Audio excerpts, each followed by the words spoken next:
राजा हर्षवर्धन के दरबारी कवि कौन थे? तो आप लोग सब लोग बाणभट्ट थे यहाँ पे।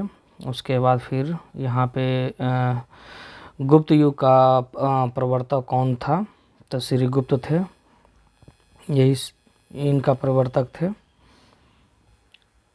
राजा हर्षवर्धन के दरबारी कवि कौन थे? राजा हर्षवर्धन के दरबारी कवि कौन थे?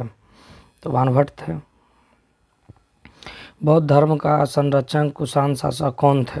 कनिष्क थे। गंधार कला किसके अधीन फली फूली है?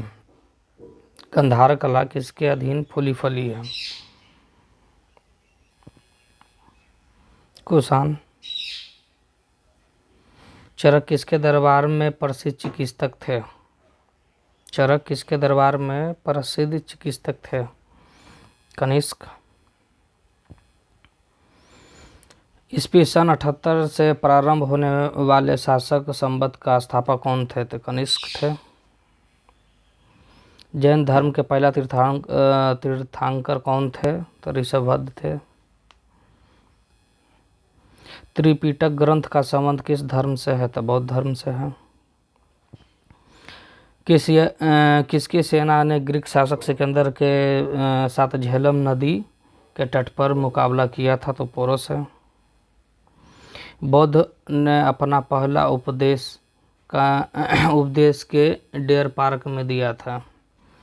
किस सारनाथ में दिया था पहला उपदेश? बुद्ध किस वंश से संबंधित थे? तो शाक्य वंश से संबंधित थे। बौद्ध का निर्माण स्थल निम्नलिखित में से कौन सा है? कुशीनगर। बौद्ध का निर्माण स्थल निम्नलिखित में कौन सा था? ये तो अभी हो गया था, कुशीनगर। सिंधु घाटी सभ्यता के लोथल निम्नलिखित में से किसके लिए प्रसिद्ध था? बंदरगाह। निम्नलिखित में से कौन सा एक सिंधु घाटी सभ्यता की खोज करता है? दयाराम साहनी।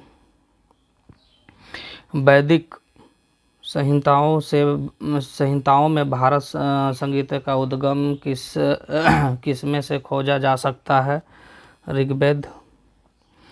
भारतीय प्रकृति का उत्कर्ष सत्यमेव जयते मंडकोप निषेध से हुआ। सिंधु घाटी सभ्यता का प्रथम नगार बंदरगाह कौन सा था? तो लोथल था। सिंधु घाटी सभ्यता का प्रमुख विशेषता क्या थी? नगर सभ्यता था। लोथल नामक स्थान पर निम्नलिखित सभ्यताओं में से किसका जहाजी मालवा घाट था? तो सिंधु घाटी का। सिंधु घाटी सभ्यता में बृहस् स्नानागार या विशाल स्नानागार निम्नलिखित में से किस नगर में पाया गया था? तो मोहनजोदड़ो। 6वीं शताब्दी शुरुआत में भारत यात्रा पर आने वाला प्रथम तीर्थंकर कौन थे? सी-युआंग थे। ये तो हर्षवर्धन में आया था। ये हर्षवर्धन के समय में आया था। आपका 630 से 640 के बीच में। फाहियान चंद्रगुप्त के समय में आया था। चंद्रगुप्त द्वितीय के समय में आया था। और इटसिंग भी हर्षवर्धन के ही समय में आया था। इटसिंग भी हर्षवर्धन के समय में ही आया था। एलोरा कैलाश मंदिर का निर्माण निम्नलिखित में से किसके द्वारा कराया गया था? एलोरा तो राष्ट्रकूट के द्वारा करवाया गया था।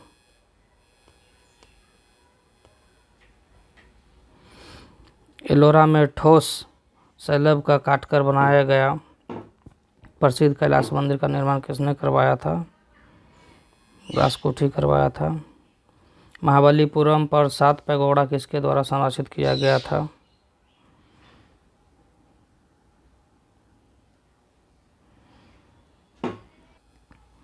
तो ये पल्लवों द्वारा करवाया गया था। पल्लवों के 81वें रथ मिलने का स्थल कहाँ है? तो महाबलीपुरम में था। महाबलीपुरम के समुद्र तट पर मंदिर किसने बनवाया था? तो नरसिंह वर्मन फर्स्ट बनवाया था। किस पल्लव शासक के शासनकाल में पल्लवों और चालुक्य के बीच लंबा संघर्ष शुरू हो गया था? तो महेंद्र वर्मन फर्स्ट के बीच में। उत्तर मेरूल शिलालेख से किसके प्रशासन से संबंधित जानकारी मिलती है? चोलों के समय का बृहदेश्वर मंदिर कहाँ स्थित थे? तो तंजावुर में। महाबलीपुरम स्थित एकाश्मिक शैल मंदिरों का प्रसिद्ध नाम क्या था? रथ। महाबलीपुरम द्वारा स्थापित किया गया था? नरसिंह वर्मन।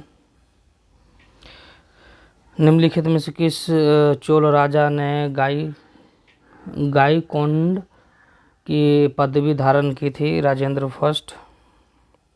पल्लवों की राजधानी कहाँ स्थित थी?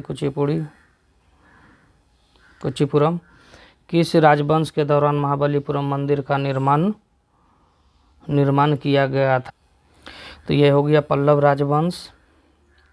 श्रीलंका पर विजय प्राप्त करने वाला चोल वंश का सबसे पहला राजा कौन था? राजेंद्र फर्स्ट।